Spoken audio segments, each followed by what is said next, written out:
Hi, St. Anne's. We are going to do a little social studies lesson today and show you what we do in social studies. But first, my kids would like to say a little something before we get started. Anyone?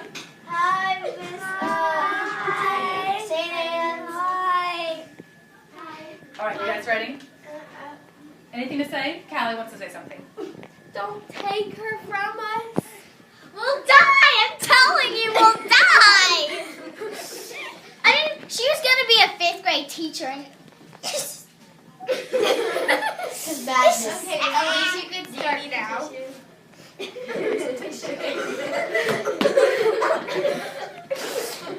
Okay, more serious. All right. So who can remember? Today we're going to talk about, I know Candy, today we're going to talk about how Florida grew as a territory before it became a state. And who can remember, just to refresh our memory, about the Seminole War, the Second Seminole War? Can anyone tell me for a piece of candy? Right, I have to pay attention. Anything that they remember, a main idea from the Seminole War, Savannah? Osceola died when they captured her. Okay, their chief Osceola died when he was captured. And how was he captured? Why was he captured? Because they were supposed to talk about peace, but they captured him. Right, he went for a peace talk. He thought he was going to have some kind of compromise, and when he went to talk to the U.S. Army, he was captured, and he ended up dying in prison. Right. Anything else, Zachary? Osceola attacked Governor Duval, or not Governor Duval, Major Francis Dade. Okay. Killed like hundreds of And that was called the Dade Massacre. Dade Massacre. And that was the very first battle of the Seminole War. And who could you declare the winner of that battle? Who would you declare the winner? Osceola. I would certainly declare the Seminoles as the winner of that, right? Anyone else? One more thing. Avery. The Seminoles were really outnumbered. They were greatly outnumbered. And for our friends up in Annapolis who don't really understand the seriousness of the heat and humidity in Florida, even though the Seminoles were greatly outnumbered, they did have a little home court advantage, didn't they? What was that, Avery? That the Spanish people were used to the heat and humidity. They were not used to the heat and humidity, and that made it pretty hard for them to fight the Seminoles, who knew what they were doing and knew where to hide and whatnot. So today we're going to do a little activity. If you see up on the board, who thinks they know what this is? Just by looking at it, what does it look like?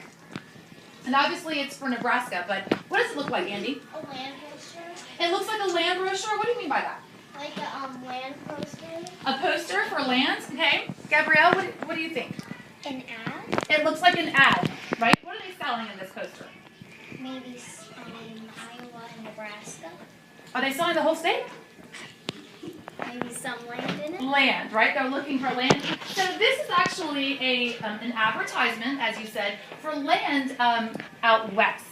We're going to make an advertisement for some land for settlers to come to Florida.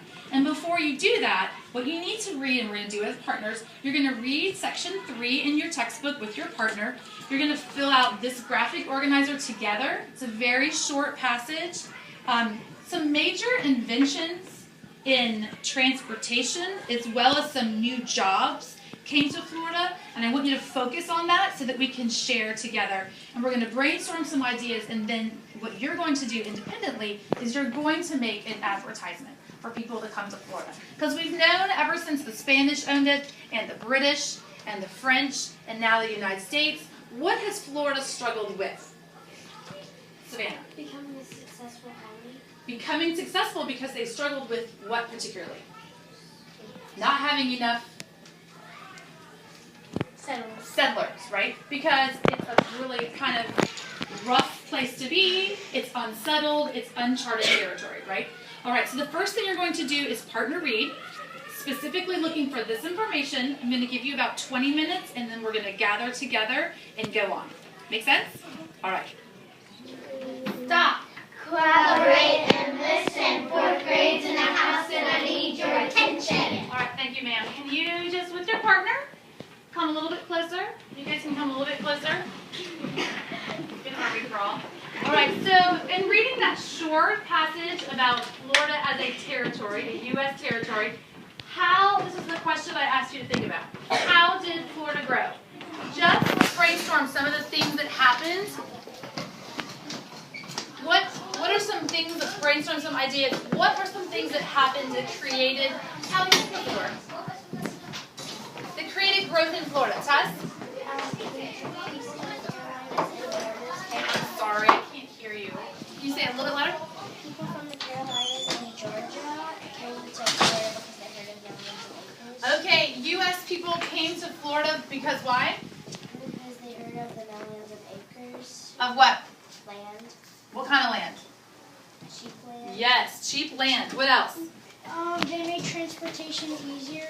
Like they Specifically? invented the steamboat and railroads. Okay, the steamboat. And what was special about the steamboat? Why was it special? What was it different from a regular boat? The steamboat was faster. Okay, it was faster. And why is that important?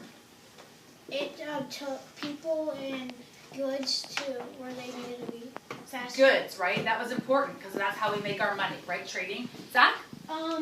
I was just going to add. It says, U.S. came to Florida, cheap land, cheap and fertile land. Okay, it was fertile in It some also says areas. fertile. In some areas it was fertile. Okay, anything else? Planters used cash crops to make their money to live. Yes. And what were some of those cash crops specifically? Sugarcane and cotton. Okay, sugar cane, cotton, and there was one more, wasn't there? No. No, not tobacco? Okay. And this is something that was happening up in the 13 colonies, now the 13 United States, and that was what was making those particular United States very successful, and that was what we were missing down in Florida. But with the invention of these two things, if we had these crops, we could get those crops to different places and sell them, and now we've got a way to make money, right?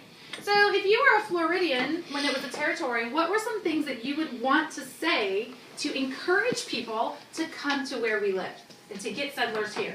Andy? Probably $1,000. We would say, hey, there's free land here, very cheap land, right?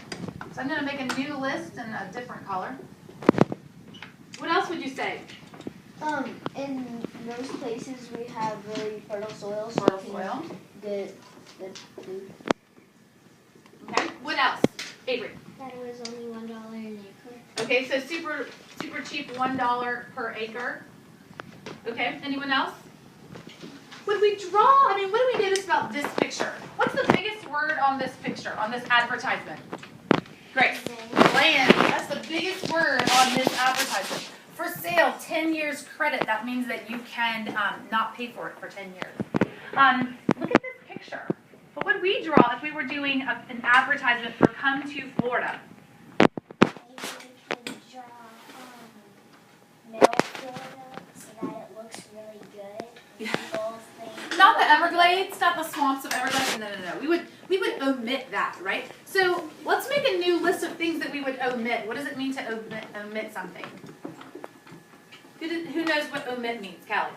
To leave out. Leave out. What are we going to leave out? The swamps. The swamps, some places there isn't very fertile soil. Okay, right? What else would we want to leave out? the fact that in some places it's like going bad and all the trees are dying and Okay, so we don't want to draw a picture of trees dying. We want a beautiful, like, oh, it's Florida. crystal blue one. We don't want to mention the heat and humidity. We don't want to mention the heat and humidity. Good thinking, Tess. I was thinking too, while you guys were reading, when was the end of the Second Seminole War? Do you remember the official end of the Second Seminole War? 1850. Right, it was 1842, I believe, but what month was it?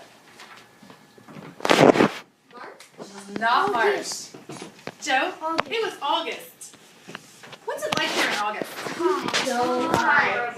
I think the end of the war happened for more than one reason, potentially, right? They were done fighting.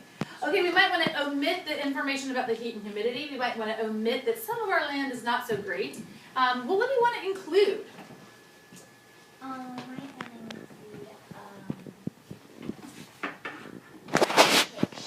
What kind of picture? Of spring, right? Ponce de Leon came to Florida when? Spring. During springtime. If he had come in August or September, He would probably. history might be a little different.